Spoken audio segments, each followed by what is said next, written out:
There are things in this world, MJ, Mm. that we don't have control over. Like, kung magiging magulang ka o hindi.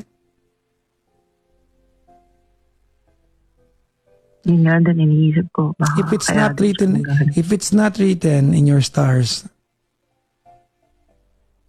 stop being hard on yourself. Stop punishing yourself. Stop treating it as if it's your disability. Kaya, I feel pressured for a long time because nga hindi ako magkaanak. And still, napaka bigat pa rin. Yeah, but that's that. I want you to say it with me. That's that. Mm. That's that. Yeah, I say that to myself. That's that. Yan na yun eh. Hindi naman lahat ng bagay kontrolado natin. Ano ka ba?